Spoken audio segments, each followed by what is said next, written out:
All right, so we're back with another episode of the Orange and Black SoccerCast, and this is part 2 of the Orange and Black SoccerCast Awards, where Dylan, myself, and we've brought a few guests along. Some of our nominees for Guest of the Year have joined us to help us present some of these awards and also to see maybe one of them are the winners for Guest of the Year.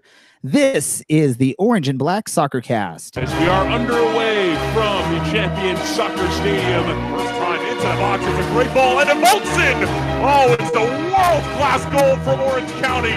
Chapel will have a go off the deflection, and it finds its way in. Selmo shooting from the corner and put it in! And there will be no second opportunity as Andre Rawls shuts it down. This ball finds the top left corner, and Orange County has struck again. Past Hashimoto, set for shooting, scoring! Escalante sits on it, and Rawls somehow was ready. And A-Bike over the top, and it down, it's in! Orange County equalizes. What a debut! Not only for the stadium, but for Sola Avalachi. Are you ready, Orange County? This is the Orange and Black SoccerCast, the only podcast dedicated to Orange County Soccer Club, its fans, and supporters. Follow us on Twitter at OCSC_SoccerCast and on Facebook at Orange and Black SoccerCast. How's it going, Orange County? Welcome to another episode of the Orange and Black SoccerCast, the first and only podcast dedicated to Orange County Soccer Club, its fans, and supporters. I'm your host, Ray Zamora, and I'm with you each and every episode as we discuss all things Orange County Soccer Club. And joining me as he does each and every episode, we've got Dylan from County Line Coalition. Dylan, how's everything going for you today? It's going all right. I've had a pretty decent Wednesday and happy to be on. And as always, we're glad to have you on with us. And we've, like I said earlier, we brought a few guests along, and one of those guests that we brought along, it covers Orange County Soccer Club for Angels on Parade, and that is Alicia. Alicia, welcome back to the Orange and Black SoccerCast. Thank you very much for having me back. I really appreciate it. Really excited. No problem, and we're glad to have you back. We're glad to have you with us whenever you get a chance. So thanks for making your way back here with us. And we've got another one of our nominees for Guest of the Year. Been with us a few times, I think, on the social media universe. They call it a podmance between Orange and Black SoccerCast and 1868 Weekly. And of course, we're talking about their host, John Macaluso. John, how are you doing? Hey, I'm good, man. Thanks for joining me on my show. I appreciate it. It's nice to be back for the fourth time. I know we're gonna have a battle between Alicia, between you, and then we had who is it, Cameron, that joined us during the playoffs quite a bit. I think there's gonna be we're gonna try and keep a running tally of how many times these guests join us to see who gets that ultimate prize for most appearances on the John Macaluso Orange and Black SoccerCast, Angels on Parade, whatever you want to call this big old gigantic jumble of amazing podcast work, I guess. But the reason we brought these two on is they're some of the nominees for our Guest of the Year, but they're also coming on to help us discuss some of the other awards that we're going to discuss. If you joined us last week, or if you listened to our last episode, we did really or present or let everyone know some of the award winners for some of the I'm stumbling on my words now. I'm watching John drink his eggnog out of that big old mug, and I think I'm just having a Dylan reaction to this. I completely forgot. I have some. I'll be right back, everyone. Get out of here, man. I got this ready for you. Look at this. It's not full of eggnog. Don't worry. The funny thing, out of all of us, Dylan's the only one that didn't have to say "I'll be right back" because we'd have no idea that he's left unless we ask him a question. He doesn't respond. Yeah. Because all we see is his mug in that fan picture there. But no. Last week we released some of the winners. We let everyone know what went on with that, and now we're coming back with the second and final part of our awards. We have 8 awards to discuss today, so it's definitely a packed lineup here. We're gonna go by one on these awards, let you know the nominees, who won, and then all 4 of us will get on and discuss a little bit on our thoughts on these awards. Sound good for everyone? Sounds great. Yeah, let's do it. Woo. So first award we're gonna start off with our Midfielder of the Year award. The nominees for midfielder of the year were Koji Hashimoto, Aiden Quinn, Richard Chaplow, and Christian Duke. And probably one of the easier ones to sort of determine who the winner was on this. It ended up being Aiden Quinn, picked by you, the fans, as the midfielder of the year for Orange County Soccer Club. I'm going to go to Dylan first because I talk with Dylan all the time. What are your thoughts on Aiden Quinn winning this award?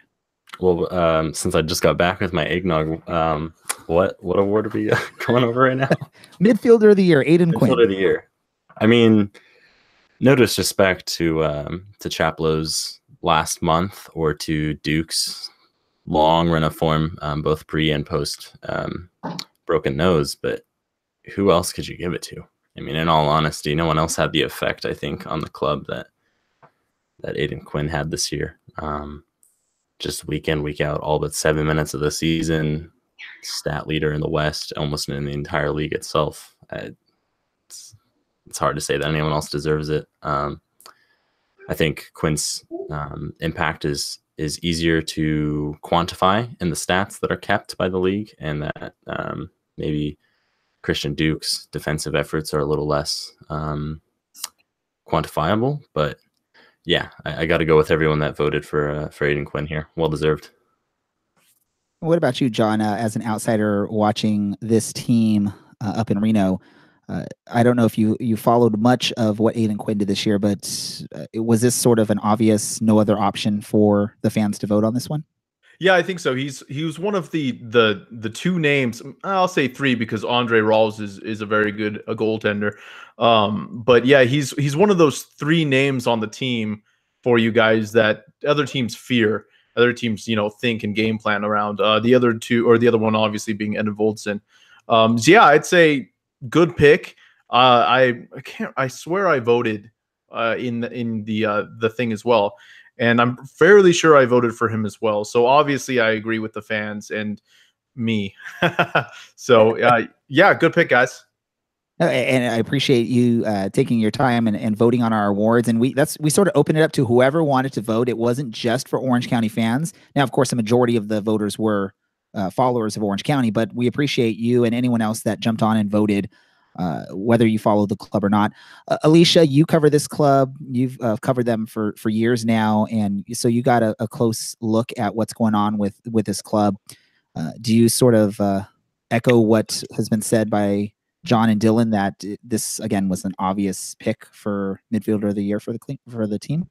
I do. I mean, I think the only thing that might make it a little bit ambiguous was that I think Quinn kind of came on after a couple months of getting his sea legs a little bit. And I think maybe in the first couple months, I think Duke did a good job kind of locking down the midfield and giving a platform for the attacking players.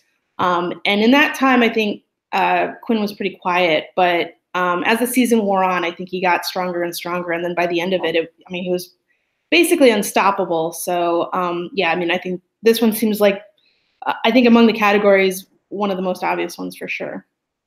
Yeah, I will sort of agree with Alicia there as far as just sort of the start of the season maybe wasn't the strongest for Aiden Quinn. But definitely when you look at the whole piece of work, you can't really look at anyone else. He was one of the league MVP nomination players from the club. We actually had two. He was one of them. And none of the other nominees were involved in that. Dylan, did you have something to add to that? Yeah, I got to agree with Alicia there. That idea that basically Duke had the better start to the season. I think I was really excited with Duke that first month and didn't actually rate Aiden Quinn that highly.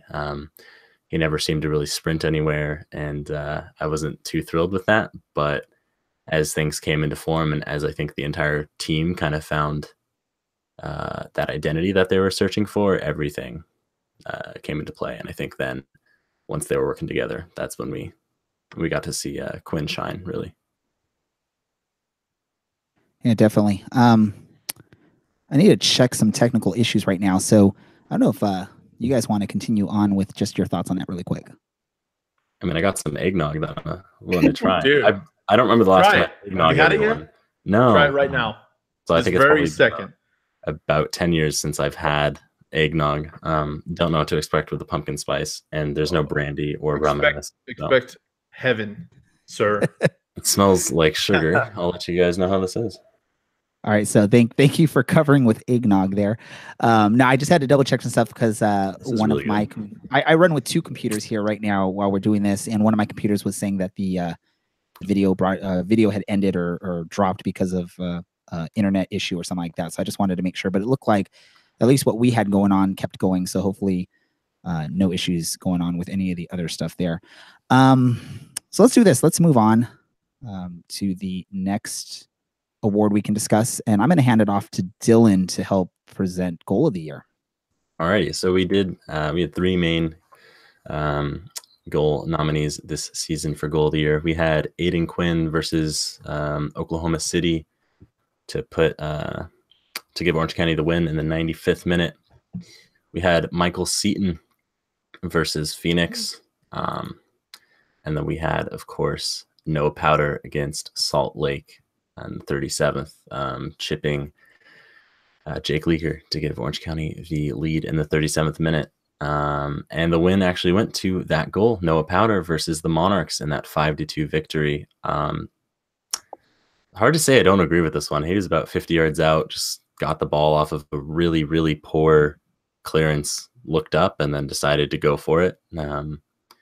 And it was his third goal in 3 games. He was having a really good run of form right then. And I mean, I think everyone on the CLC was loving it. And I'm sure Jake Leaker wasn't, because we were giving him a lot of stick for the remaining hour left in that match.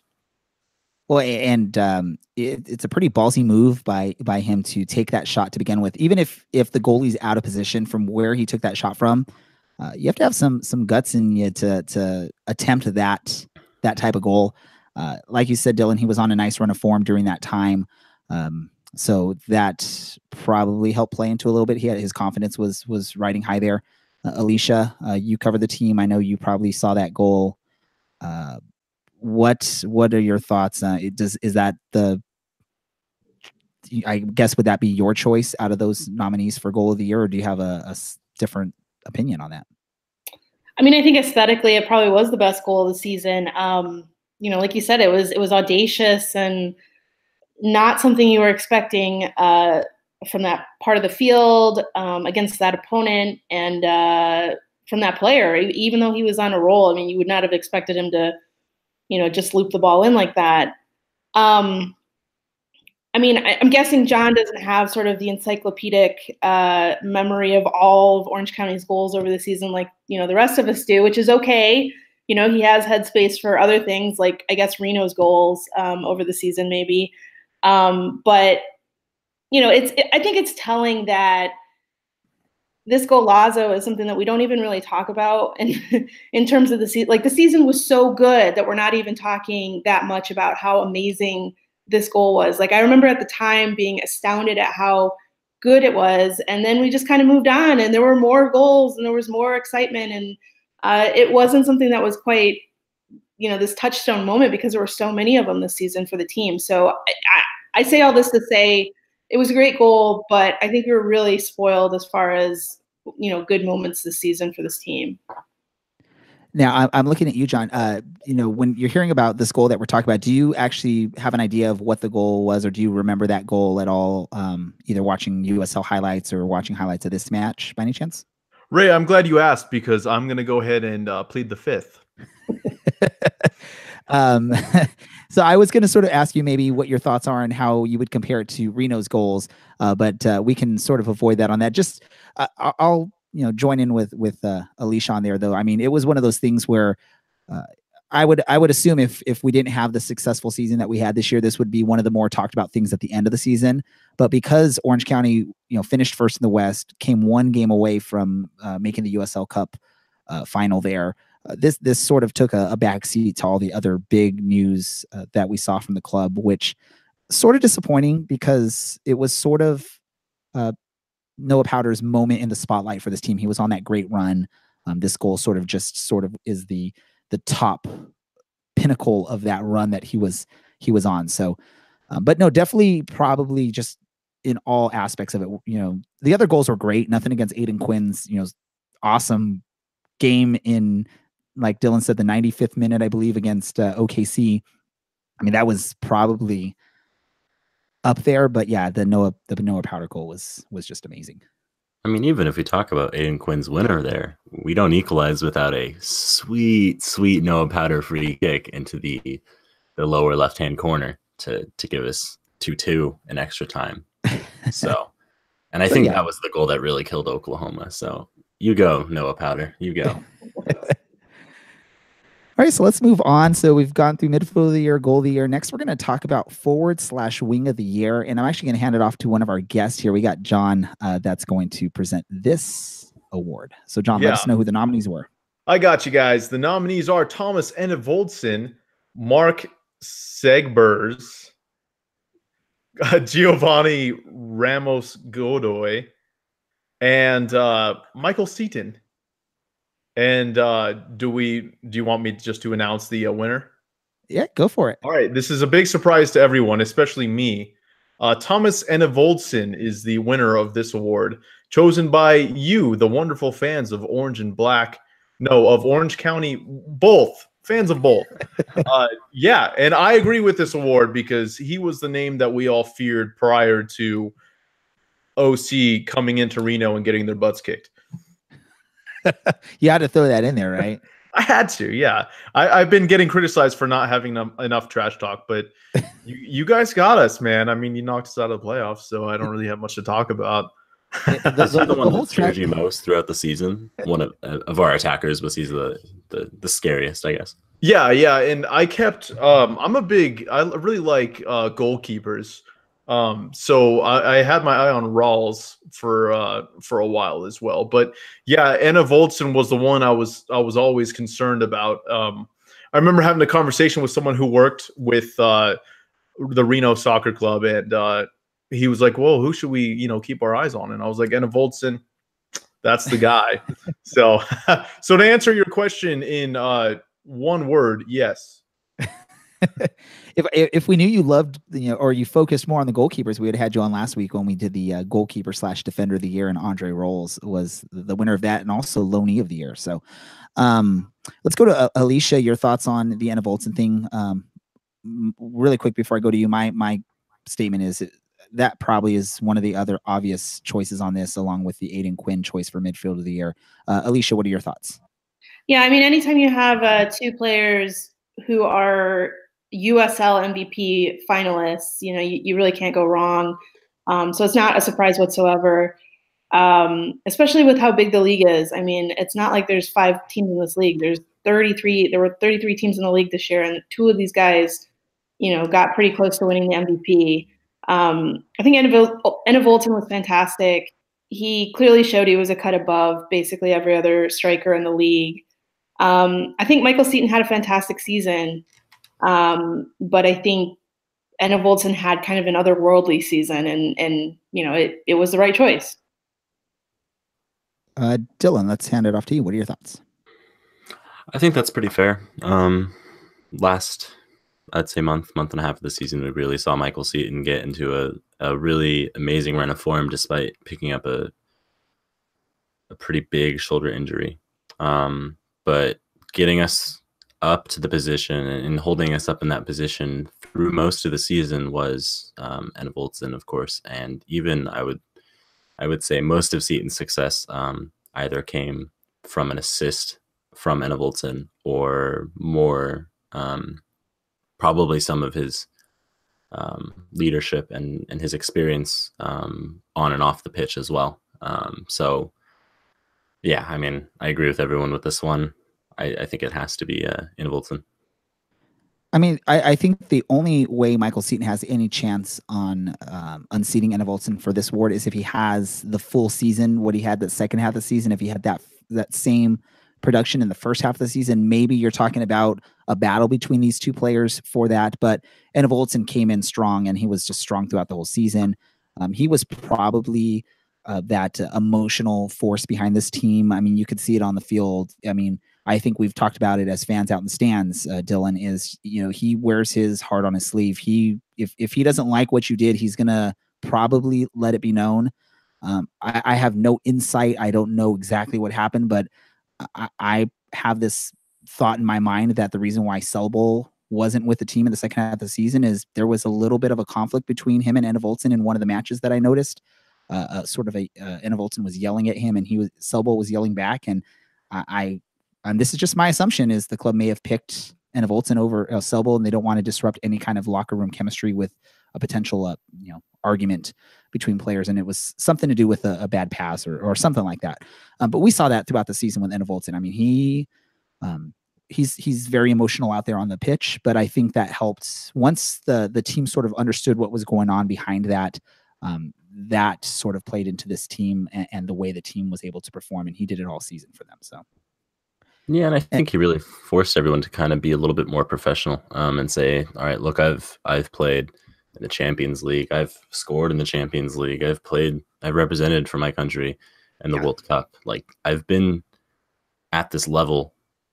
I want to make the best out of this experience. And kind of, I think he was dragging everyone else up with there, that he couldn't do it alone. He knew he couldn't do it alone. He needed them to be playing on that same level that he was. And so I think he found a few guys who were, especially in guys like Aidan Quinn and Michael Seaton and Christian Duke and Kevin Alston throughout the season, who were capable of holding that level week in, week out. And then we saw all of that success come in.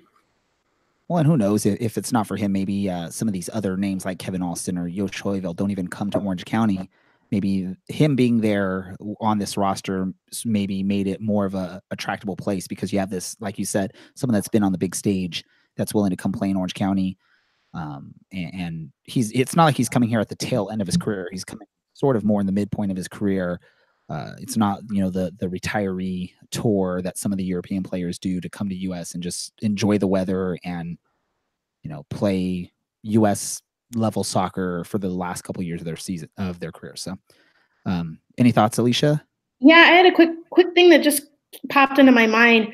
Quinn ended up taking the penalties for the season. He was successful at it.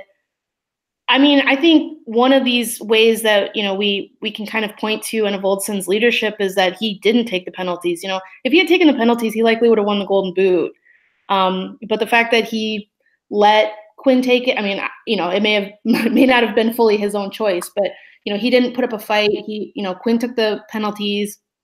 They both scored a lot of goals. That arguably, prevented him from getting the Golden Boot. But in the end, it worked out for everybody. And I think bringing everyone in, playing that playmaker role in addition to scoring all those goals, I think, I think he really was fantastic all around. Yeah, I think that's pretty fair. I know he basically revealed he was coming to America, into the USL, into Orange County, specifically to make a play to get into the MLS. And I think we could probably all agree that the season that he had with Orange County is defined him as probably being a little too good for this league, and definitely being able to slot into the MLS, into a high pressure, I would say, really, really professional situation. I think he would do well and thrive. Yeah, agreed. And that would be sad and sort of scary if not for the emergence of Michael Seaton and the fact that the team was able to retain him. So even if you lose Enevolson, I mean, I would hope that there would be any way to keep him. I would love to see it happen. I know he has his aspirations, but at least if he is gone, we still have a solid, capable USL striker in Michael Seaton that's tied up to the team. So that's at least a good thing there. But again, Enevolson, forward/wing of the year. So great with him. Let's pass it on to Alicia. Alicia, I'm going to let you discuss or let our fans know which game was the win of the year for Orange County. Okay, so the nominees are the 3-2 win over OKC Energy, the 4-3 win over Phoenix Rising in Phoenix, and the 5-2 win over Real Monarchs at home. And the winner is 3-2 over OKC Energy. Of course it is, because we all knew that was coming. Very good win. Obviously, I think the emotional high point of the season, the regular season at least. I think that one of those games where you come in and you say, wow, they really can win any game that they enter. They have a chance. And this was kind of that game that showed they truly do have a chance in every single match. unless they're playing RGV, then apparently we have no chance of beating them for whatever reason that was. I know, John, you're familiar with RGV. Your team played them. So, I mean, that was our quote unquote toughest opponent of the year this season. The voting happened before the voting closed like right when we played you guys in that last match of the season. So it may have been different if the voting would have stayed open a little bit longer. But anytime you can lose to RGV 2 times in a season and they're one of the worst teams, I mean, that's just disappointing. But other than that, other than playing them, Orange County had a chance pretty much every other night against any other opponent. John, let me throw it to you. Your knowledge of any of the games that Orange County played, the OKC Energy game where we scored not one but twice in extra time to come from behind to win. I know this is sort of my question on all of these. It seems is that the obvious choice for fans to pick on that one? Yeah, I think so. That's another one that fans outside of the team would know about. And like definitely in the soccer chat for the BGN that we have, I know that a while back we were arguing about the biggest comeback, and that was your choice. Yes. Yeah, I'm pretty sure it was. So yeah, I mean that's I know more about it because I've been on your guys' show so many times. And yeah, and it's just a popular, thing to talk about.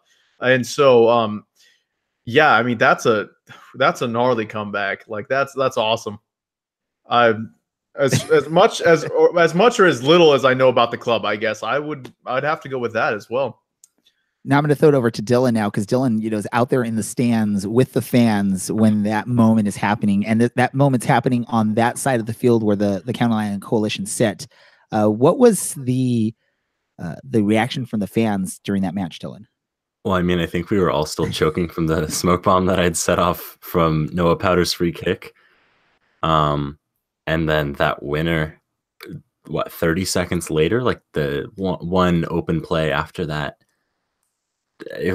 man, it was insane. We were going wild. And actually, I had the joy and the privilege of being at all 3 of these matches that were up for win of the year this year. And I would say that was probably the most fun we've been having at the end of a match, playoffs included. I think everyone was really feeling it, and I think that was the moment in the season where we realized no matter what happens, no matter if we play a bad first half, we can come back and the team will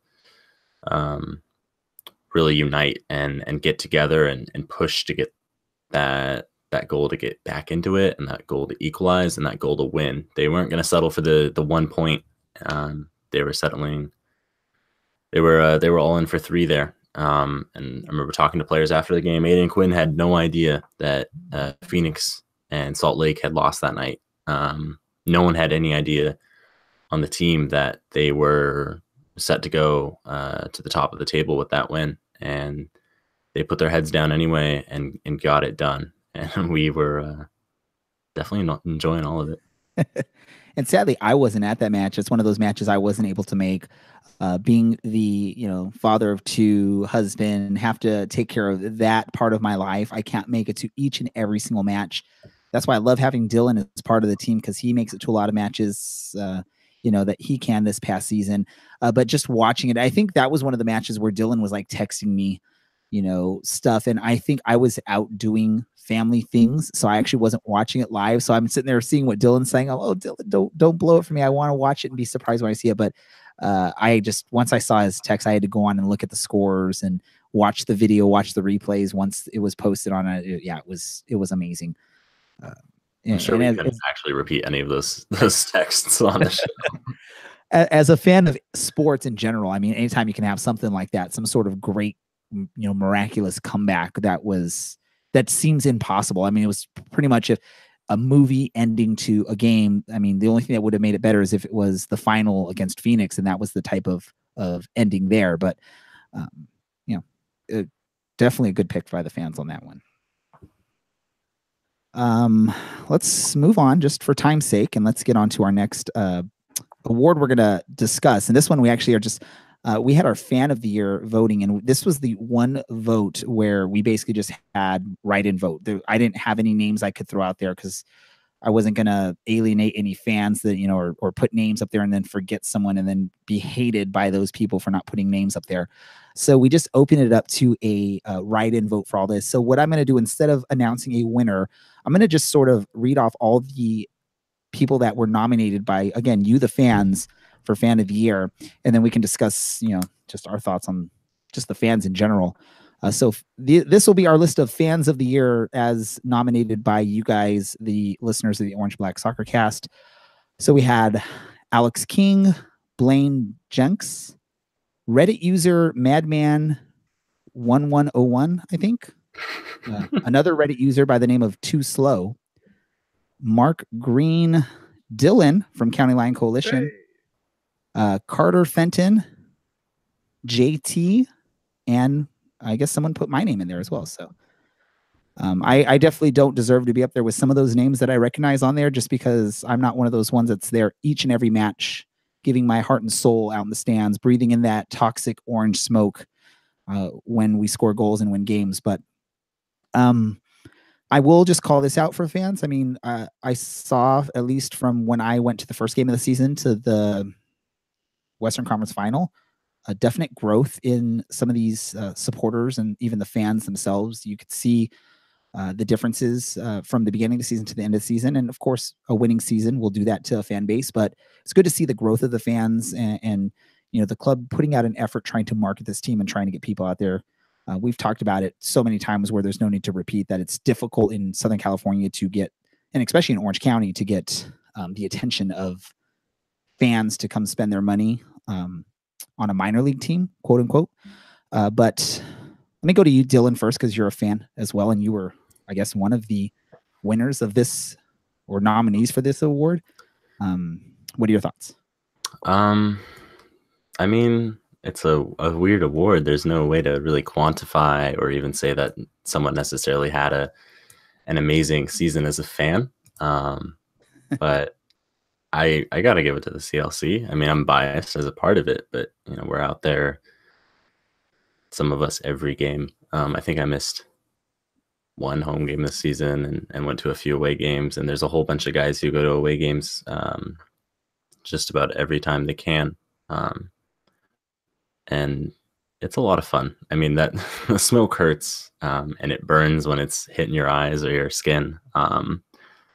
But it's a lot of fun. Oh, and it's also really hard to breathe in. So when it's not windy and you're trying to sing after scoring a goal, it's probably less than great for your health. Probably have to go see a doctor and let you guys know if it's actually toxic or not. But, I think that's kind of the thing that makes this whole club worth supporting is going and knowing I'm going to go see 30 of my closest friends that we get together and we get in tight and we start singing and trash talking opposing goalkeepers and having fun, basically. And it's nice to go week in, week out and do that. And I think the players also appreciate it, especially when they're away. So, I mean, from me, a heartfelt thanks to everyone who came out and supported this year. It was a lot of fun. And it was everyone who was new. It was really nice to meet all of you who are new. And I'm just going to jump on with before I get to John and Alicia here is the smoke Dylan's talking about. Dylan's one of the guys that are out there in the support group that actually gets to light up that smoke. I tend to usually be next to Dylan when we score a goal, and I should know it's coming, but I just forget in the moment because I'm just like engaged in the excitement of celebrating a goal, and Dylan's getting there lighting the smoke, and all of a sudden I just feel like hot sparks hitting my head or hitting my neck. And then smoke just coming over. I was checking while Dylan was talking. I'm like, do I have any holes in my shirt? Because this is the shirt I will wear to the games, our Orange and Black SoccerCast shirt.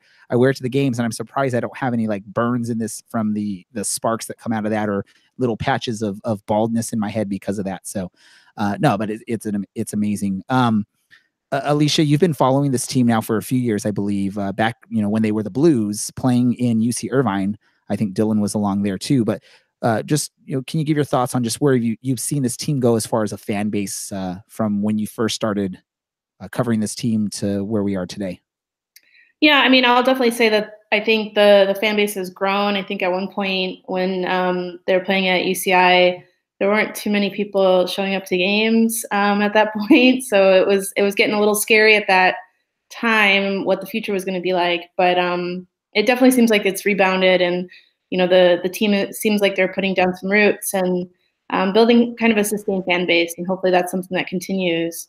Obviously, I think for the team, for this podcast, and for the coverage that I do, I mean, all of us need the fans and that fan interest. If we didn't have that, then nobody would be paying attention to what we do. There would be no purpose. And I'll definitely say too, not sort of trying to suck up here, but Ray, you sort of kind of shrugged off your nomination, but I mean, I think it's pretty obvious to all of us, anyone who does any kind of coverage when it comes to USL, it's a labor of love, right? Like, you're doing it because you want to be doing it and because you enjoy it. And so I think that's, you guys running this podcast week in and week out, that's a testament to you guys. You more than deserve to be recognized for that, for going through that work that is frankly pretty tireless at times. And, I think Ray probably puts in a lot more time, in particular, Dylan as well, but I know Ray does the producing, which I know is really it's all right. It's all Ray in the set. Just lay it on him. Lay him on him. He always rejects it, but it's all him. Yeah, it takes a lot of time to do all this stuff. So I think you guys both obviously deserve some props for that, above and beyond your support of the team in general. So, well, thank you. John, what are your thoughts on I know you're sort of an outsider and you don't really get to see how the fan base grows in Orange County, but you're familiar with how it works in USL. It's not well, I guess in Reno maybe it's more of the first choice of what sports fans have to watch locally. But like I've talked about in here, it's definitely not the first, second, third, fourth, fifth, sixth, seventh, eighth, ninth, 10th choice for Southern California. What are your thoughts just in general, I guess maybe of fans in general of soccer, USL, Reno, Orange County, whatever you want to chime in with? Well, I don't really know what to say because you just threw a lot at me, but but yeah, I mean, you're right. Yeah, in Reno, it's it was the third professional team in Reno, but then the Bighorns moved to Stockton, I think, and now it's the second. But people like baseball in Reno a lot more. Even worse, Nevada is ranked number 5 in the country for basketball. And so that makes it like way down, and like football is more important here too. So we have Nevada's a big tier 1 college, I guess, for so they come first. So it's interesting. Anyway, you guys don't. It's okay to be a little bit conceited about the amount of work you put in your podcast. It's fine. Because I get it. We put in a bunch of work and we don't make money off of it, so it's not like we're raking in millions or anything like that. So yeah, you guys should take those nominations with pride that other people voted for you, even though I'm sure Dylan voted for himself. But I'm kidding. But we're gonna have to do an episode with you, John. We're just gonna do our practicing our trash talk to each other, so that way maybe when Dylan and I have to face Phoenix again and talk to some of their media people again, we're more prepared for. Ramen Cole will love that episode. He'll be like, "Oh my god, it's the hashtag Podmans and trash talking between us." But then when you start talking about the Phoenix thing between us and Phoenix, I think it was there was someone on Twitter that put on when. The tweet came out from our Twitter account, our Black Friday special, and someone threw out the guy eating popcorn waiting to see stuff from us in Phoenix or something. I don't know what it was, but yeah. it's like Reno and Vegas or Reno and Crapamento. But but up until before this season, I don't think there was this heated rivalry between the two fan bases. But I think because of what happened through the season and into the playoffs, and that week leading up to the playoffs, and what the fans did on the field after the match, and all that fun stuff, I think that's opened up this whole new window of a true rivalry, which I guess Orange County's been lacking a little bit because you can't really call a 2 team in Los Angeles the rivals because they're trash. Yeah. So, I mean, it's good to see a rivalry. And I know, at least myself, I know Dylan has said on here that he doesn't like to get into trash talk. He likes to speak after the fact, and he'll do that then. I'm going to have to sort of work up on some of my trash talk. So next time we have to speak with some of these Phoenix fans were ready for it. So maybe, John, we'll have to do something where we're going to just do a whole practicing our trash talk with each other. So that way, when you guys face Vegas and when we face Phoenix, we're ready. Perfect. There you go. Love it. And thanks for the props from the two of you. You two do the same type of thing, John. You do your podcast for Reno, and you have I think, what is it, sports something weekly? Sportscast Weekly. Almost said it. I wanted to say that for some reason, but for some reason my mind was telling me that's not it. But you should, I guess, always go with your first. Should always go with your first gut instinct there. But John, you do all that stuff, and like you said, it's not something we pay for. Alicia, you worked hard covering back to, I think, Chivas USA back in the days with Angels, or what was it, Goats on Parade, I think was what it was called back in the day. Then they went down and you started covering OC Blues, and then now LAFC's around. So I mean, you've had to do a lot of work covering these teams, and it's for people that don't know, it seems like it's fun covering sports and doing media for sports, but it is a lot of work. There's a lot of stuff that we do on the background that you don't see or you don't read that leads up to what you're seeing. So whether it's, having to interview players or, research stats or watch games 3 or 4 times to see all the little nuances that happen. I mean, that's what happens on that. So appreciate the words from you guys, but also throw it back to you. I mean, you guys do a great job for what you guys do as well. So. All right, let's move on. Dylan, I'm going to hand it off to you. We are going to let everyone know who was voted for the fan favorite player of the year for Orange County. All righty. Okay, so we had, I don't think any of these are really going to be a surprise, but we, of course, had Koji Hashimoto, Richard Chaplow, Thomas Ingevoldsen, Michael Seaton, and Aiden Quinn for our fan favorites of the year. I'm not sure if the winner is necessarily too much of a big surprise anyway. He's already taken a few accolades, and I don't know if he's taking more. I don't remember exactly all the results, but Aiden Quinn, fan favorite of the year. So at least he won someone's favorite. I mean, it might not have been the USL's favorite, but yeah, well deserved. It's a hard decision for me to say because obviously Michael Seaton is my favorite Orange County player. And obviously mine didn't even make the top the top 5. So yeah, well, he would have to not be relegated by a dude who's gonna go slum it in Columbus or Austin. So yeah, but it's okay, Ray.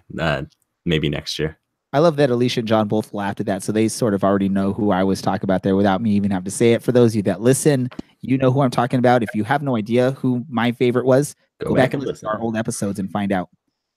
Because I'm not gonna blow the secret there. You got to figure that out yourself now. Alicia, what are your thoughts on this? Did your fan favorite player win this award, or do you have someone else that you would consider your favorite? I can't even remember who I voted for. So just make it up. Yeah. Walker games to Ray's happy. No, the thing is, I think that as I've been saying, I mean, it may sound a little bit like a broken record, but to me, this was a likable team. It was a good team. Obviously, when a team's winning, things are good, times are good, everybody's having fun. But I think this was a likable team. There weren't a bunch of guys that you sort of was like, you felt like, well, I'm glad he's on my team, but he's a big jerk. Sometimes teams need those kind of guys, but they can be kind of difficult to, reconcile rooting for, a guy who's in like legal trouble, and, you sort of have to decide, okay, how much am I going to root for this guy, or, sort of come to grips with that kind of thing. We didn't have to deal with that, which was really nice. I think they were all great. To be honest, I haven't thought too hard about this since whenever I voted and voted for whoever I voted for.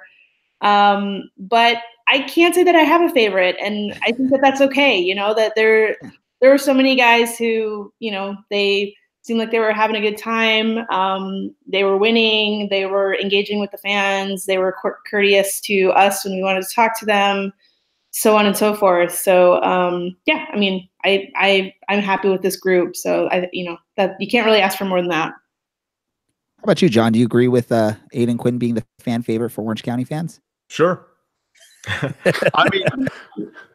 mean, You've Who's been on your favorite our Orange show County so many player? times. I mean, I would expect you to be like super expert knowledgeable about Orange County soccer club and their fans. But Yeah, I mean, I do host a show after all. No. who But would have been your pick if you? I don't know. You said you voted, so I don't know if you voted for this I don't remember particular. who I voted for though. I was thinking about it when Alicia brought it up. I was like, I don't remember either.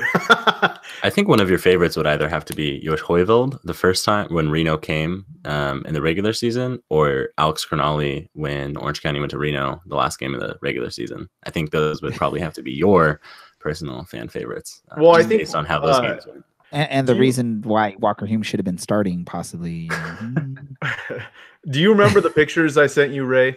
I sent you the picture of the OC's coach being very angry.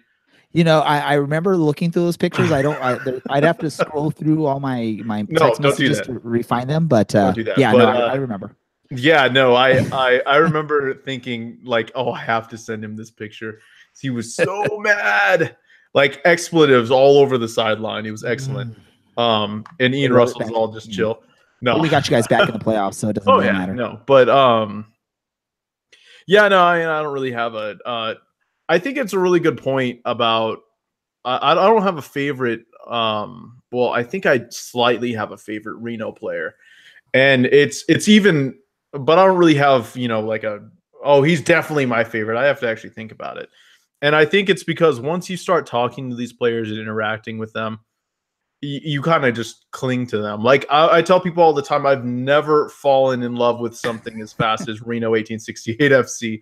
And it's just because, you're around these guys and you talk to them. And I had a segment in the show for a while where I just got two guys and had general conversation with them about food, about FIFA and, football, all that fun stuff, American football rather. But yeah, and football. you kind of just fall in love with these guys, and it's hard to pick your favorite. More so for us as journalists and media, because we experience more of them than the casual fan. Yeah. So and like it's more personable talking to Brian Brown or excuse me, Antoine Opino, and you guys probably have similar experiences. So I get it. It's amazing because I think rarely did we like go up to a player and ask, hey, can I ask you a couple questions? And I don't think I ever had an experience where they said, nope, I'm going to leave. The only times I ever got the no is if something happened where the player, or after a really bad loss or something like that, where the coaching staff said, hey, we're not letting anyone talk to the players or something like that. But anytime, I think Dylan, you can probably agree with me on this. Anytime we went and grabbed a player and say, hey, can I ask you a couple questions? Alicia, maybe yourself too, because I know you've interacted with players. I think most of the time the players are more than willing to speak. Especially those players that rarely get an opportunity to speak with the media. They're always excited to do so because, hey, it's their chance to shine and let it be known. I was a little surprised that Andre Rawls wasn't one of the finalists for this, just because of the way he interacted with the fans out there in the end zone on the goal line. Well, John's talking about American football there, throwing me off. But the way he interacted with the fans, I was shocked that he wasn't one of the top nominees for this award, just because of how great he was with the fans. Interacting with them after every match, that he was on the field. He would go up there and he was always one of the first ones out there, high-fiving County Line Coalition and all the fans along the goal line there. So that was a shock to me. But I mean, you can't really go wrong with any of those names that were named off on there, and I'm pretty much anyone on the team you really couldn't go wrong with. So, all right, let's move on. Next, we're going to do our podcast guest of the year, which we have two of our nominees here. Ooh, like Alicia's getting all excited. John's got a big old smile on his face. So for those of you that, I need to jump on Twitter really quick because I need to see what the results were. So what we did is, of course, we did our fan votes. And then what I did late yesterday is I went onto Twitter and just asked who do you think's going to win? These are our finalists. Who's going to win? Let me see if I can pull up what the results were on that. I mean, I've already got it open if you'd like. Go for it, Dylan. So what did everyone predict as far as who was going to be the winner of this award? Okay, so we had, of course, Alicia, John, Dom from, what is it? Rising is One. Rising is One, yeah. Jacob from the Down in the Valley podcast. And Jacob actually pulled 39% of the vote there. Dominic pulled 23%, Alicia pulled 32%, and John, you got a lowly 6% there, but it's like a 36% in my heart. So I'll take that. That's all that matters to me. That's what Twitter said, but we'll see. We'll see what the actual results were. Yeah, and I just sort of threw that. I just wanted to see what people had thought, and also just just shamefully say I was trying to get some people excited about this episode here, and reach out and let the fan bases of 1868 Weekly, Down in the Valley, Rising as One, Angels on Parade know, hey, they're people, they're stars or whatever you want to call it. They were going to be potentially picked as the guest of the year on our podcast. So those were the 4 nominees that Dylan mentioned there for this award. The voting came through, and again, Alicia, Jacob, Dominic, John, you were the finalist, and our actual winner for this award from Angels on Parade was Alicia. Alicia, congratulations. Do you have anything to say to the listeners or to your readers? I'm surprised. I told Ray that I was going to do it. It was an honor to be nominated speech, and so that's what I prepared. Thank you very much to everyone who voted. Obviously, it's fun coming on to podcasts and getting to yak about soccer. So appreciate all the support, and obviously to everyone who voted, thank you, and thanks to the guys for having me on the show. Obviously, that couldn't have done it without that. So thanks. And obviously, with Alicia, she's been a big part of helping us grow this podcast. With Angels on Parade has a great following of soccer fans. Some of them have followed when it was OC Blues and now LAFC, and just anytime we can get retweeted by them or any of the other nominees or BGN, I mean, we appreciate it because it helps just spread our message to everyone out there that enjoys this sport and possibly likes this team or potentially will like this team. John, I know in Dylan's heart, you were the winner. I think there was other people on the Twitter sphere that were like hoping that it was going to be you because of this podmance we have going on between our podcasts. Do you have anything you want to say to those that voted for you or anything? Yeah, no, I mean, being on Orange and Black has just been really fun. I've enjoyed it. This is my 4th time on, right? So, I think so. It's definitely, if I came back after the first time, I definitely enjoy it, which I do. You're all fun people, and Alicia, congrats.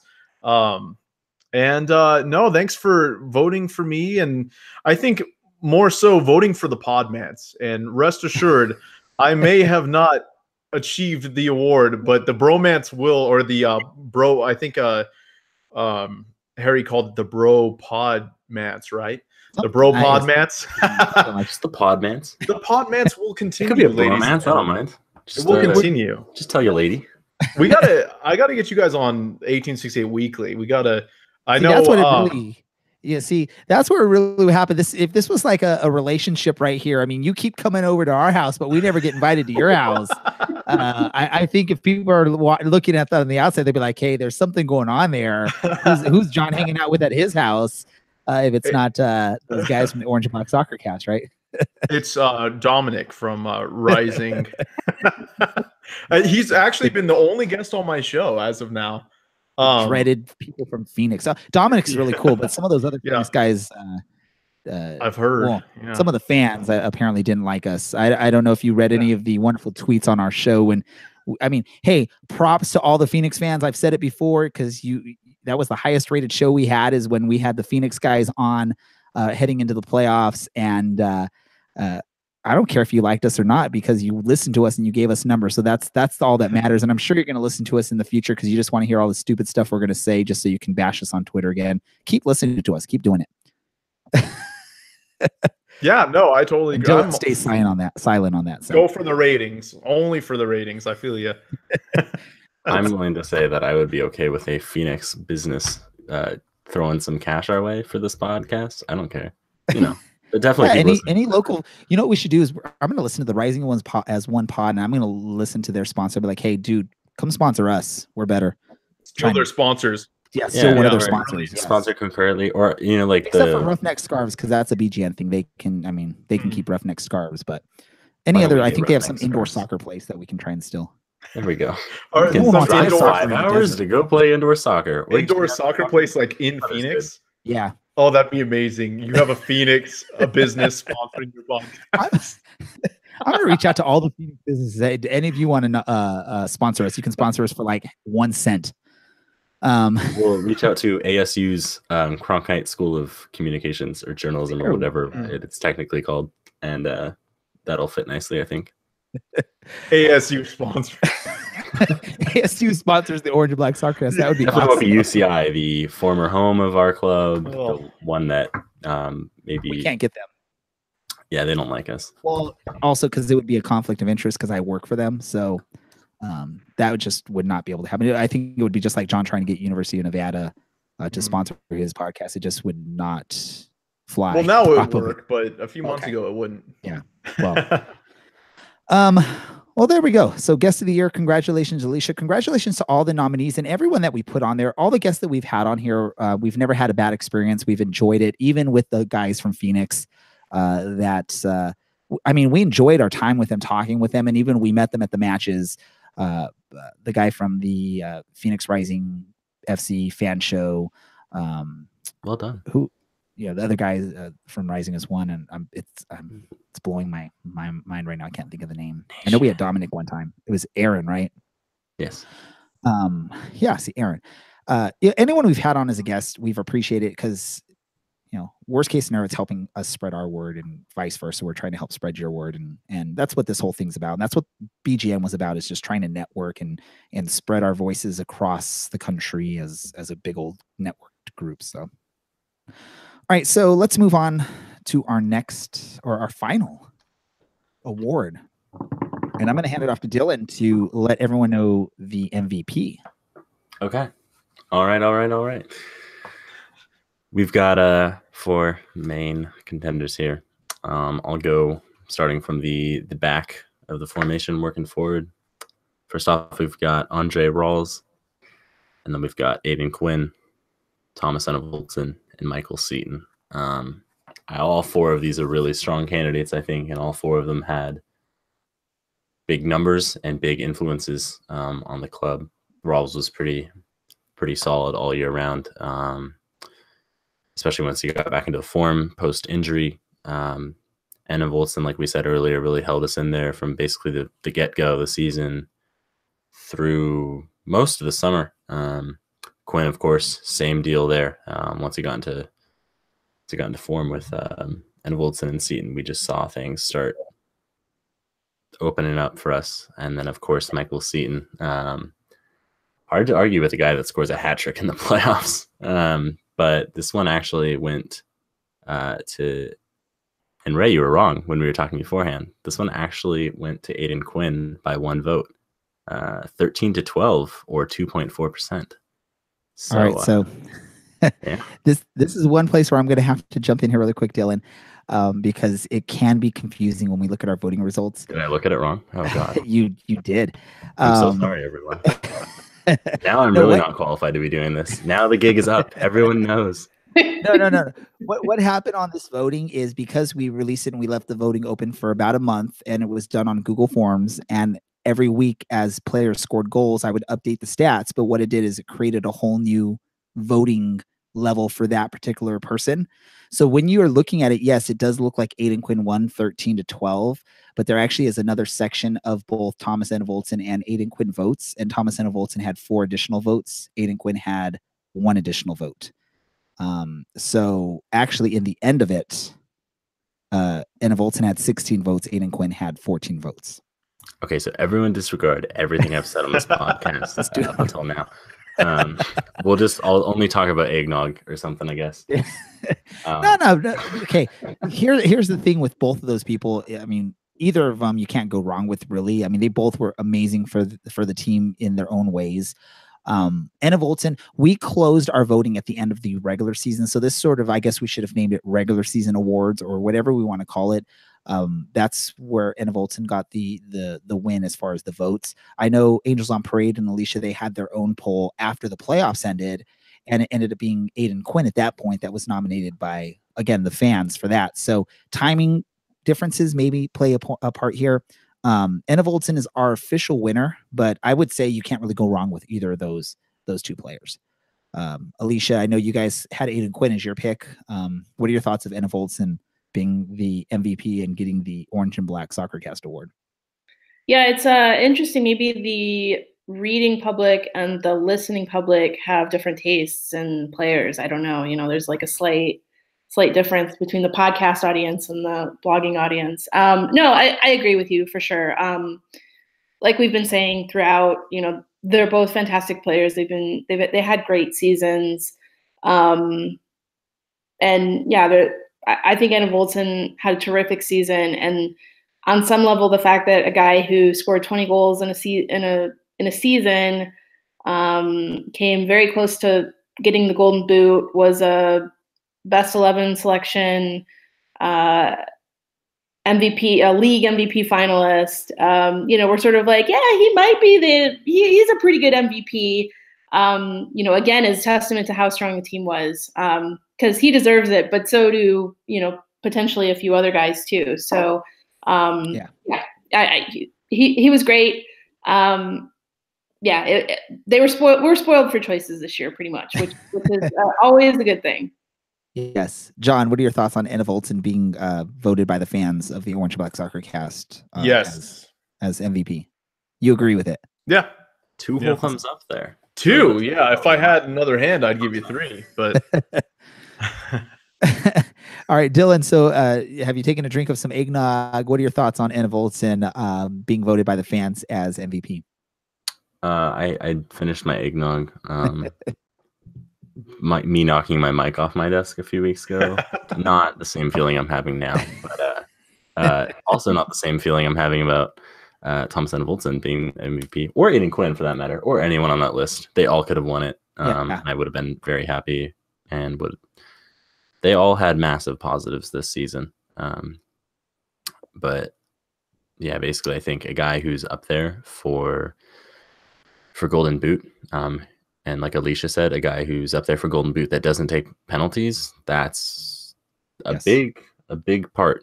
I think he would have easily won the Golden Boot there. I think 7-ish goals of Quinn's were penalties this season. So I'm assuming Enna Voltson's got the quality to finish all of those as well. I mean, you can't go wrong with the guy that gets you to the top of the table and then kind of holds you there, and then everyone else fills in that gap as well. So well deserved.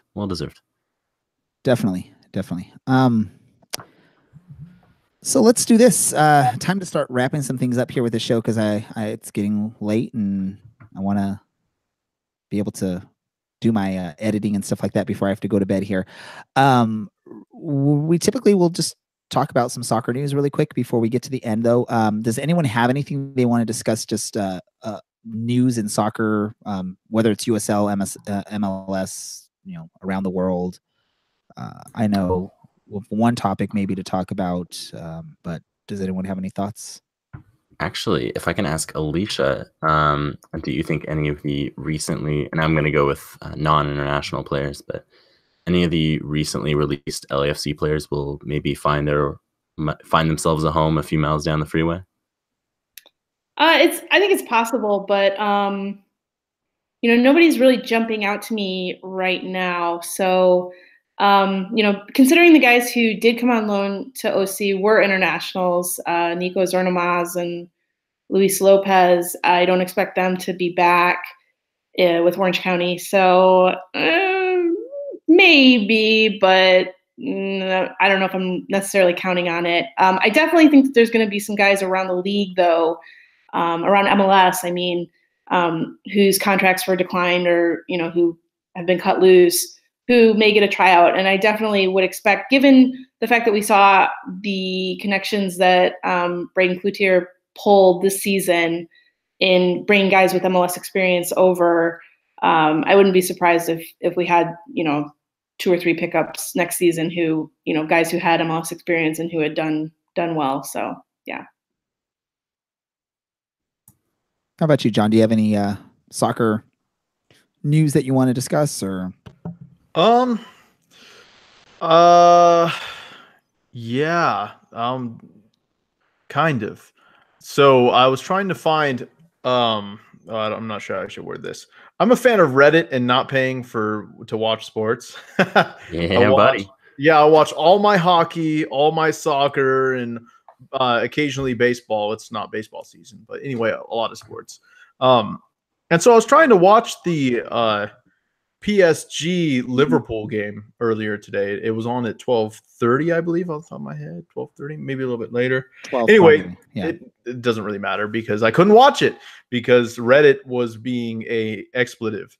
And so yeah, unfortunately I had to dig for highlights too. They didn't make it easy for me today. I went to YouTube, found a bunch of awful, like, we're in the crowd, like way in the back, but I'm going to record the whole game with my phone. I mean, I watched a couple highlights on that. It was pretty awful. Eventually I found some. So Neymar scored in the 37th minute, I think. So you did not want to pay $2.99 on Bleacher Report Live to watch the match, is what you're saying, basically. Do you want an honest answer, Ray? Yeah. Yes, you do. Then no, I did not. I can't blame you. Any money saved is good money. It does suck. All these different leagues that are aligning with all these different online streaming services that you have to pay money for. Mm-hmm. I will say, USL with ESPN Plus, it's a good deal because of all the stuff you get with ESPN Plus. You get the out-of-market MLS matches. You get Serie A. You get the Carabao Cup in England. You 30 get for 30. Yeah, you get 30 for 30. You get baseball stuff off of it, or whatever you get out of it. But I'm not a fan of Bleacher Report with what they've done and what Turner's done with that, where it's like $2.99 per match or $10 a month or just for Champions League. I get it. It's a big popular event, but I'm sorry, when you go from what you had before with Fox, where you could pretty much watch every match, whether it was on Fox Go or on the actual Fox channels, to this. Luckily for me, I've only had to pay for one match so far. I'm a Tottenham fan. I think everything's been on one of the Turner stations except for one match. So that's been good. But yeah, it sort of sucks, especially as a sports fan, when you have to now pay for like 5 different things. I mean, Alicia, as an LAFC person, I mean, to watch them on TV, you had to get a YouTube TV subscription to watch them when they weren't on ESPN or whatnot, right? I had cable, so I watched them in Spanish, but the Spanish broadcast always came through a tin can, so that was pretty interesting. But if you wanted to listen to the announcers in English, you had to then go pay $40 a month for YouTube TV, right? Just to watch them. No, I completely agree with you. I'm somebody who, like, I'm not saying that I would never go outside the legal means to watch sports, but I'm kind of at a point in my life where I don't really want to dig around. I don't really want to like deal with viruses that might come. I don't want to deal with like 50 pop-ups on my computer. Like I just want something simple. If I have to pay a little bit for it, it's okay. But I totally agree that there's way too many services. They're proliferating too much. Like we need to find a balance between like there being a monopoly of like one entity owning everything and then really jacking up the prices, and like 50 entities having little bits and pieces all over the place that you have to subscribe to all these different things.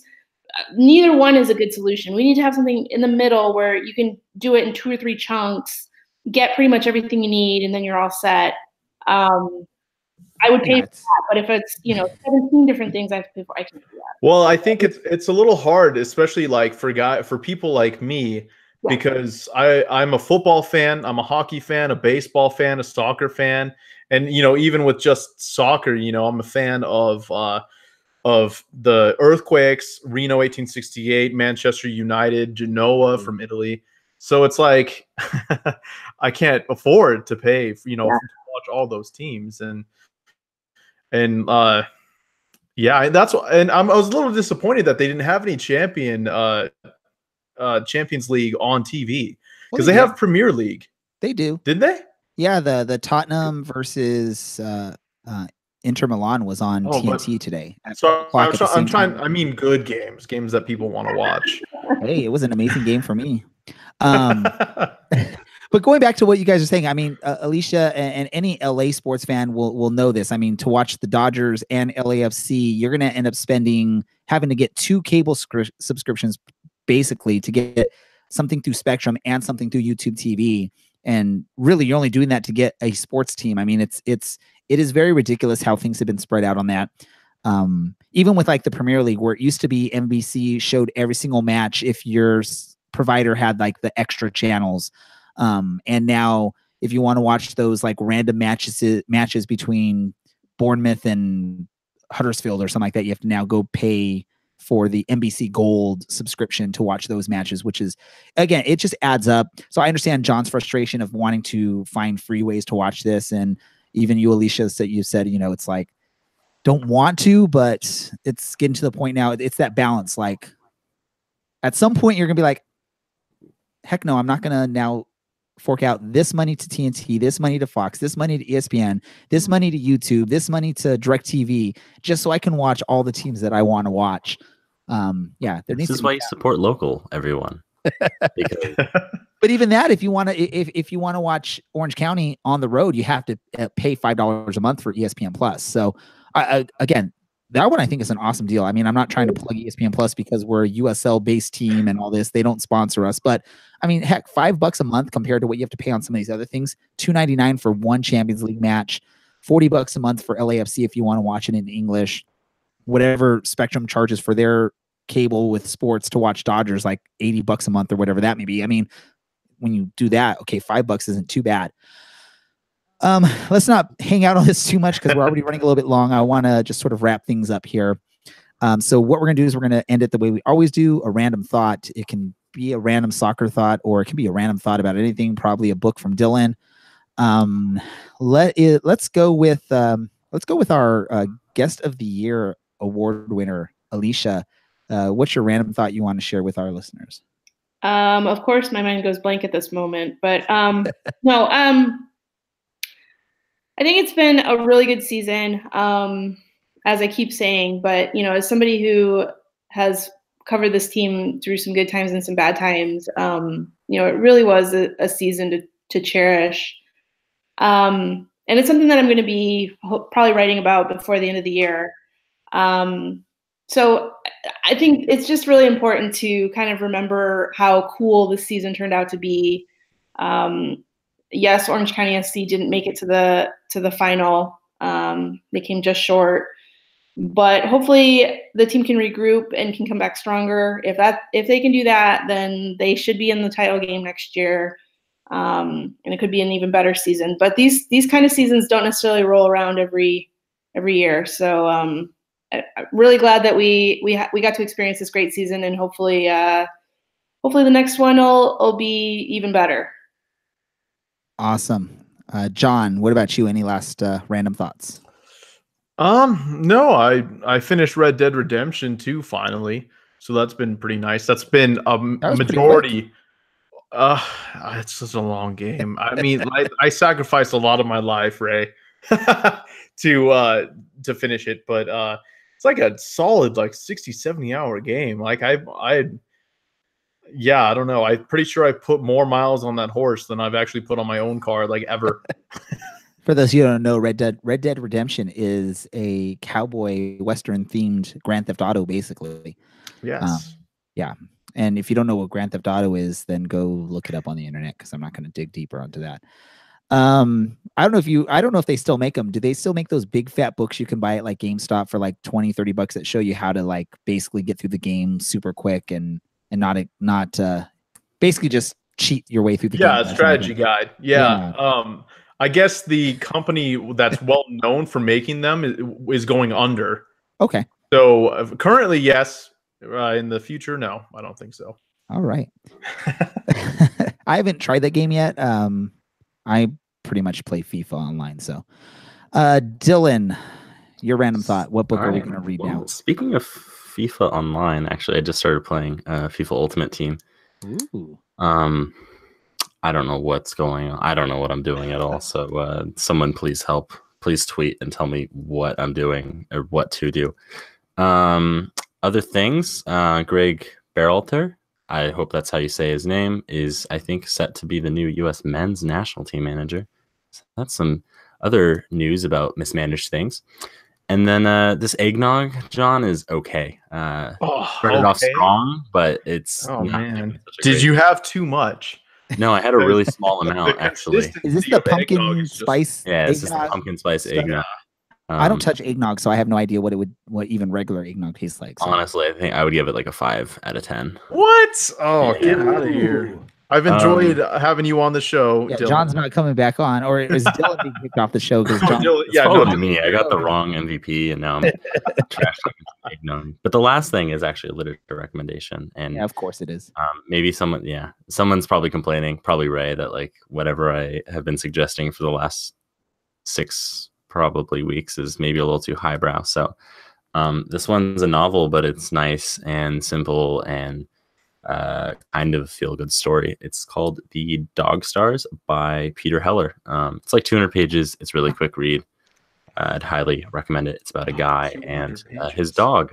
So instead of listening to this podcast, or when you're done listening to this podcast, you can go listen to an audiobook of that, or go Just read tell it our not while listeners, driving. instead of listening to our podcast, go read a book. Dylan, Well, since I'm already apparently like most likely being kicked off of this podcast, John, are you just going looking all for it? podcast? You can be the new OC or Orange and Black SoccerCast. Oh, yeah. host with me. You know, I'll cover Reno and Orange County at the same time. let's just marry our podcast together, and we'll just do a linked podcast. covering I'm an Orange Orange ordained Black minister, so I SoccerCast can Weekly. preside over this meaningless reunion. Or sorry, meaningless union. I Sorry, can- we're just Dylan. We're gonna have to talk about marketing there, buddy. Yeah, seriously. Yeah, you can still read the book and listen to our podcast. Our podcast isn't 24/7. There's still time in the day to read a 200-page book. Probably have to take like 3 months to read it, but do it. And then you can listen to our podcast each and every week while you're doing it. Alicia's there just cracking up at what we're saying here. I can make Welcome, this podcast welcome to the 24 podcast, hours a day. Alicia. Oh, it's funny because so Dylan says the book is 200 pages, so it's an easy read, and you two guys are like, "What? Are you kidding me? What are you talking about?" Cat in the It's Hat is an It's easy easy. read. Yeah, It's easy right. English. It's well written to where it flows nicely. You don't have to try and get into it. It just starts I'm looking at like 30 Or pages. choose at your the own most. adventure. That's an easy read. Yeah, there you go. Yeah. It's not literature, right? That is really good literature, especially when you get to the one that ends in like 3 pages. Totally. You make 2 decisions and you're dead. You started and So you just died. play the There organ you go. trail. And you just play the organ trail. Oh, your whole family has dysentery. Oh, yeah, Yep. and then 2 minutes later you're done. And you have to bury the guy. Yeah. But see, here's the thing though, Dylan, did you play classic Oregon Trail where it was like classic style, not like 8-bit? the newer versions of it? So like the 8-bit, like came on the Yeah, floppy like disk. the Apple circa II computer. 1990 something. No, 80 something probably. Oh, okay. So I guess I have the newer one from the 90s, but it was still like very 8-bit and still like, It's hard. It's Dysentery. hard. oh, you Like crossed make the- food, there get is- salmonella, died. Look at this. See, we always do this. At the end of the episode, we always get into random stuff. Hey, I need to get I need to get to my random fact, and because Dylan brought up FIFA, I'm just going to jump to FIFA because yeah, that is what we're going to talk about here. So I'm going to actually jump on here really quick. I need to share my screen here really quick to show you. Dylan, you want to know how to win in FIFA? I don't know if my screen is sharing, but if it isn't, It is. it is. I'm watching. So It's like really yeah, we're looking at small. Zencaster, right? That's what she said. Here we go. I'm not supposed to say these things. Oh, censorship. So let me do this. I need to. How do I get it to actually show up on like the big screen? I have no idea what I'm doing here. You're fine. Oh, is it showing on the big screen? Yeah, you're Oh, fine. okay. There we go. Well, I don't know if it's showing on the feed though. There you go, Dylan. That's how Is that you Eddie have. Howe? Is that your manager? Yeah, because I needed an English guy to see when you do your FIFA Ultimate Team. You need to have good chemistry. And if you notice, I only have 2 Premier League players. They're both Spurs players, but to get Trippier at a full chemistry of 10, I needed an English manager. So that's what I that. But that didn't know you had to have a manager. I play a lot of FIFA, but never the card shenanigans. that's the secret of Ultimate Team with chemistry. You need to have a manager that fixes your chemistry. So I have him, but I made him a Premier League manager, or not Premier League, a Portugal manager, because I have half a team of Portugal League players over here that I wanted to make sure they have good chemistry. By the way, this card right here, Boss Dosed, the scary card we were talking about a couple weeks ago with our esports player that joined us. This guy is a beast right here. If I could show you, Alicia's like looking. I don't know if you know this game, Alicia. I mean, I don't play FIFA. I actually am in my second winter of trying Football Manager. So okay. That is always fun. How was that? It's hard, but you know, Yes. something I just do for fun. Like I'm not really one of those like burn 8 hours at a time doing it. John, that's worse than a You're throwing some 200-page shade book, right all right? now. You were throwing some shade at me right now. Well, no, you can read a book and play Football Manager at the same time. Oh, totally. You won't be very good at either of those things, but you could do both at the same time. No, I mean, So I was in grad school, so we used to like burn through books in a day too. But I don't have the time for that anymore. So I just, you know, I read for fun. I play football. You know, basically soccer is life, you guys. Soccer is life. I got a family. I got a little, like an hour or two a day to do something else. And so what do? I play Football Manager. Of course I do. So. And I do FIFA Ultimate Team when I have my couple hours a day to do it. Just a quick thing before we end here. This is the card. If you could see my screen, I don't know if the users can see it on or the viewers can see it on the screen, but I know those of you that are on here, Boss Toast, scary card, 84 rated. It doesn't seem that good, but his 90 pace as a 6'5" player on FIFA Ultimate Team, this guy gets his head on everything. And then you have to have some good crossers. So of course I have Alex Telles and Kieran Trippier. They both are good at making a cross. So, but again, this isn't the greatest team you're ever going to see, but this is my team, and I really can't make it any better unless these players get better. What do you have this on? FIFA Ultimate Team, Xbox One. Dodging a bullet with that Xbox. Can we talk about the fact that you have 8,825 emails? What? Yeah, right. Oh my Right, God. Oh, up here. Check your email, Ray. Sheesh. You know what it is? I mean, I'm an ex. You guys got to stop getting off my screen now. Yeah, you should probably not. No, that's my email address. My I used to be a traveling DJ, a mobile DJ for like weddings and stuff. And I used to that was my DJ email. That's my personal email now. But because I had a website with that email address on it and all this information, I get so many spam emails on it every single day. Plus, I read my emails, but I only read the ones that look important, and I don't delete emails. So, all right. So I don't even have anything to say at this point. I think we're gonna end here. Yeah. Great. Awesome. I want to thank our guests that joined us, John Macaluso from 1868 Weekly, Alicia, Angels on Parade, our guest of the year winner. Dylan, as always, joins us each and every episode, but who knows, he might not be back because he just told you guys to read instead of listen to us. So we might have to bring in John full time now. John, I can't pay you anything, but you can always do what you do. No, I'm joking. Dylan's an awesome part of this podcast. For those of you listening, I forgot to let everyone know we are part of Beautiful Game Network, bgn.fm. You can follow them on Twitter at the BGNFM. John's podcast, 1868 Weekly, is part of that group, plus a lot of other great podcasts to listen to. Also, Angels on Parade, if you want to get more news, information, or anything about Orange County Soccer Club or LAFC, check out Angel on Parade. They're a great source for all that information. They've been covering OCSC for a few years now. How many years has it been now, Alicia? 4. 4 years. They were the Blues when they were covering it. And for those of you that are listening that have come back, you're a repeat listener. Thanks for coming back each and every episode. For those of you that are listening for the very first time, head on back to some of our previous episodes. You can find out which player is the player that I voted for fan favorite. I think we said his name at some point in here, but yeah, reference. Yeah, but go back and listen anyways. But so for our guest, for Dylan, for you, the listener, thanks for listening. I don't think there's anything else to say except for this is Ray with the Orange and Black SoccerCast, and we are out. Oh, County, you are my team until the day I die. And when that happens, I'll still be singing way up in the sky.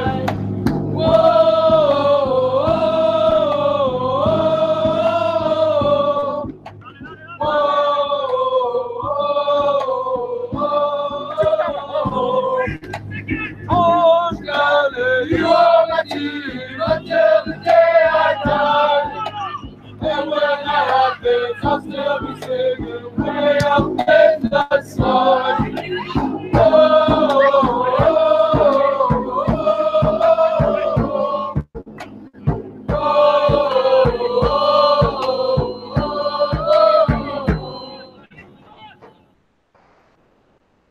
Podcasts are a great way for your business to advertise to target audiences. And the Orange and Black SoccerCast is looking for advertisers like you. If you're interested in advertising your business on our podcast, please email us at info@orangeandblacksoccercast.com. The Orange and Black SoccerCast has joined forces with many other soccer podcasts, many of them focusing on the USL. We're now part of the Beautiful Game Network, bgn.fm.